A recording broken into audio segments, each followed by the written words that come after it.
УКМКнын 9-кызматтын мурдагы кызматкери камакта жаткан Канат Сагынбаев менен маанилүү маек. Анын жактоочусу аркылуу суроолорду берип, тиешелүү жоопторду алдык. Сизди өзүнүн кесиптештерине каршы курал колдонгон деп айыпташууда. Бул канчалык деңгээлде чындыкка жатат?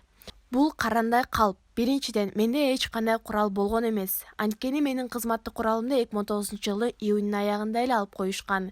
Экинчиден, мени ал ишке күнөөлөөгө эч кандай негиз жок. Бул ойдон чыгарылган айыптоолордун баары Кой-Таш окуясын иликтеген мекемелер аралык тергөө тобунун жана ИИМдин башкы тергөө башкармалыгынын башчысынын орун басары Эркебек Аршыкожоевдун тергөө тобунун жетекчиси Азамат Жумабаевдин колу менен жасалган бийликтин буйртмасы. 2009-жылдын 12-декабрында Жогорку Кеңеште Кой-Таш окуясы боюнча мамлекеттик комиссиянын корутундусу каралып жатканда Ички иштер министри Кашкар Жунушалиев Ниязбеков Алмазбек Атамбаевге таандык СВДдан мылтыгынан атылган октон каза тапты деп билдирди го. Тергөөдө сурак берген Альфа Атайын бөлүгүнүн 15тен ашык кызматкери Ниязбековду Атамбаевдин үйүнүн 1-кабатында биз менен чогуу болгон кыжыры кайнаган Элинур Токмоасында калган деп көрсөтмө берип жатышат. Эл кирип келгенде Атайын бөлүктүн жоокерлери үйгө кире качууга аргасыз болушкан. Ошондо эшиктин кире беришин ар кандай эмеректер менен тосуп койгонбуз. Ниязбеков биздин жаныбызда болчу деп жатышат. Андан соң жалданган топ үйгө кирип келгенде ал 1-кабаттагы бөлмөдө турган дивандын артында биздин жаныбызда бекинип жаткан деген көрсөтмөлөр менен тааныштым. Ал учурда президент Алмазбек Атамбаев экөөбүз үйдүн 3-кабатында камалып жатканбыз. Анан 1-кабаттагы дивандын артындагы жаткан Ниязбеков кандайча СВДдан ок алып жатат. Муну Кашкар Жунушалиев бийликтин көрсөтмөсү менен иш алып барган экспертизанын жыйынтыгына таянып айтып жатат. Бирок министр мырза Ниязбековдун чынында кайсы куралдан ок жегени өзү эң жакшы билет. Баарыбыз эле Алмазбек Атамбаевдин 8-август күнү эртең менен журналисттерге берген билдирүүсүндө курал менде эле болгон, аны эскертүү иретинде гана колдонгом дегенин укпадыкпы? Сиз эмне үчүн Ниязбеков СВД мылтыгынан ок жеши мүмкүн эмес? Тергөө буга конкреттүү далилдерди таба алган жок деп ынамдуу айтып жатасыз. Бул жерде сиз бир эле Альфа бөлүгүнүн кызматкерлери менен берген көрсөтмөгө таянып жатасызбы?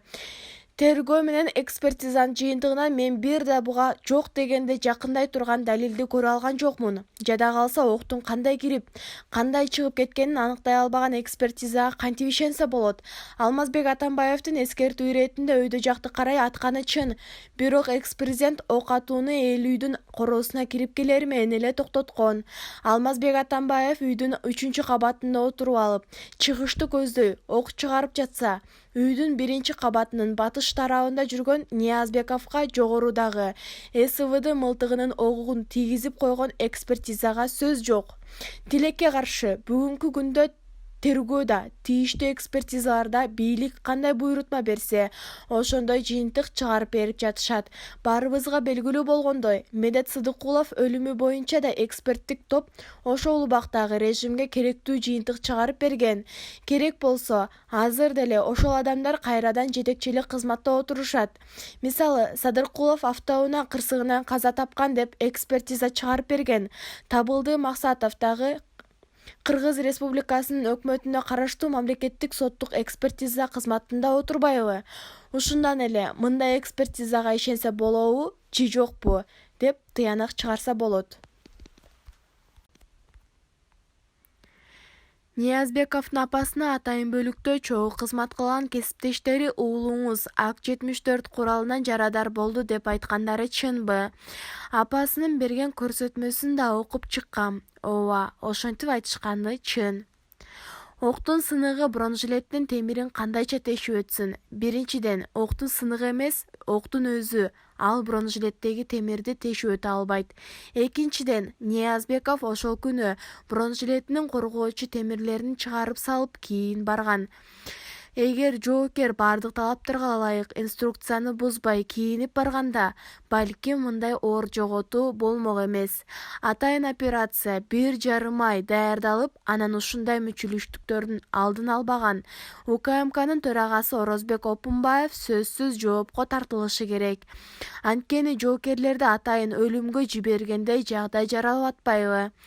Ниязбеков СВД куралынын 7,62 мм огунан эмес, ак-74 куралынын 5,45 мм огунан жарадар болгон. Муну мен толук ишенимдүү түрдө айта алам.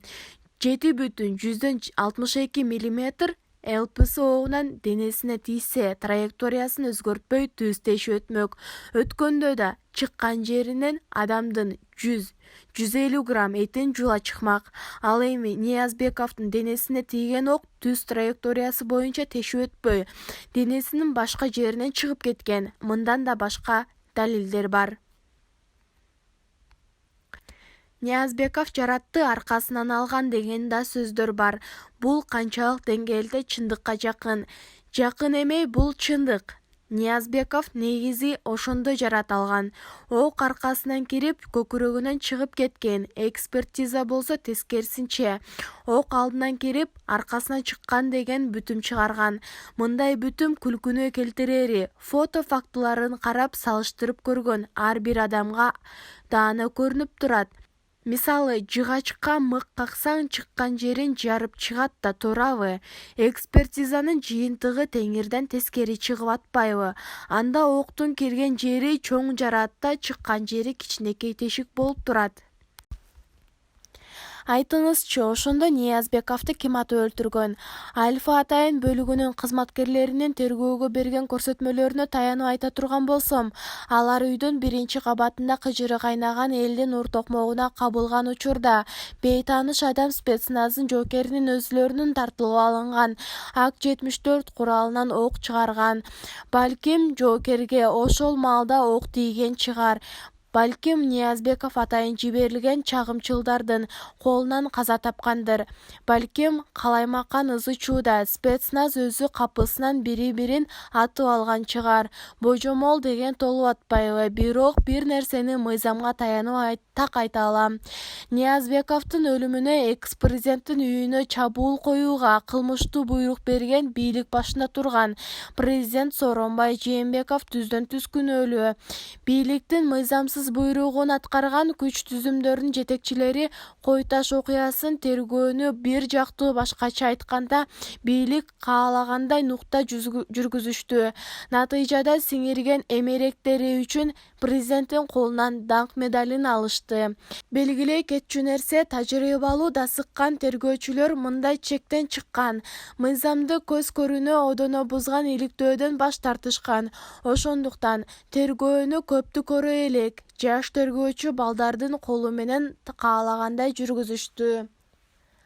Бирок эл коомчулук чындыкты билгиси келет.